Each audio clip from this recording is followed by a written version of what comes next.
the great iguana caper. Let me start by saying I had no intention of ever becoming an international criminal.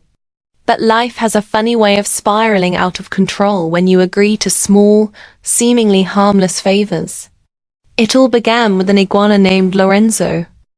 I work for a tech startup where the office culture is 80% free snacks and 20% questionable life choices.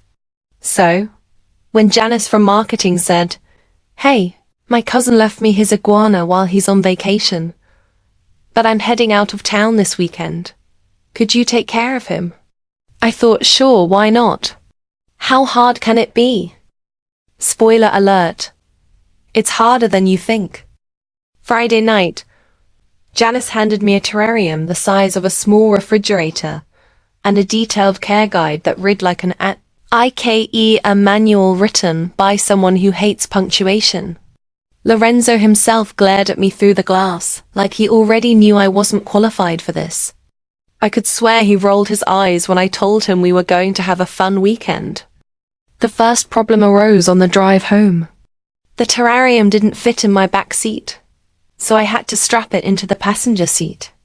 I got some weird looks at red lights, especially since Lorenzo kept lunging at the glass, making it look like I had an overly aggressive, scaly toddler. One guy in a convertible actually applauded when Lorenzo smacked the glass with his tail. I took it as encouragement. Once home, I placed Lorenzo's terrarium in my living room, right next to the window. That's when I discovered problem number 2. Lorenzo is a diva. I mean, I've met cats with less attitude. The moment I put him down, he pressed his face against the glass and refused to move. He stayed like that for an hour, staring at me with the intensity of someone plotting a hostile takeover. Saturday morning, I woke up to a loud crash. My first thought was burglars. My second thought was, who would steal from me? I have 3 chairs and a toaster. Turns out, Lorenzo had escaped. I don't know how he must have used some kind of iguana black magic, but his terrarium was overturned, and he was nowhere in sight. I started searching the apartment, calling his name like he was a lost puppy. Lorenzo? Buddy? Where are you? No response, obviously, because iguanas don't care about your feelings. I eventually found him in the bathroom, lounging in the sink like he owned the place. When I tried to pick him up, he hissed at me, which I didn't even know iguanas could do. I decided to bribe him with lettuce. It sort of worked, except he bit my finger in the process. It didn't hurt much, but it did make me question my life choices. By lunchtime, I thought the worst was over. Oh, how naive. Around 2 p.m., I decided Lorenzo needed some exercise. The care guide said iguanas like to roam, so I let him out in the living room. For a while, everything was fine. He climbed on the couch, knocked over a lamp, and tried to eat a book. Typical iguana stuff. But then, Lorenzo spotted the open window. I moved faster than I've ever moved in my life, diving across the room like an action hero. But it was too late. Lorenzo was out the window and onto the fire escape. I scrambled after him, still in my pajamas, which, by the way, had tocos printed on them. Very professional. Now, here's the thing about chasing an iguana on a fire escape. It's incredibly undignified. Lorenzo was faster than I expected, darting up and down the metal stairs like a scaly parkour champion. Meanwhile, I was huffing and puffing, trying not to look down because I'm terrified of heights.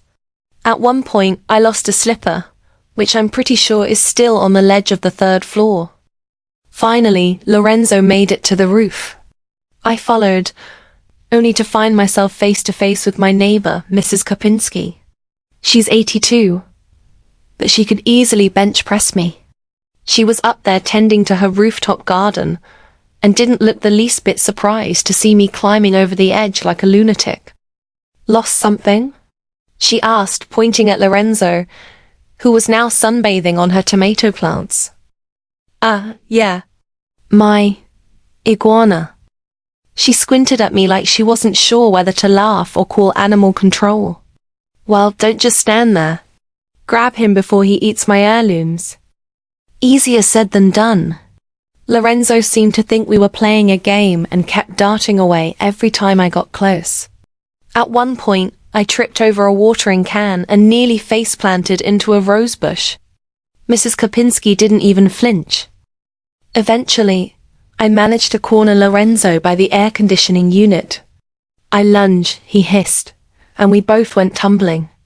Miraculously, I caught him mid-roll, but not before knocking over 3 pots and spraying dirt everywhere. Mrs. Kopinski shook her head. You owe me a new basil plant.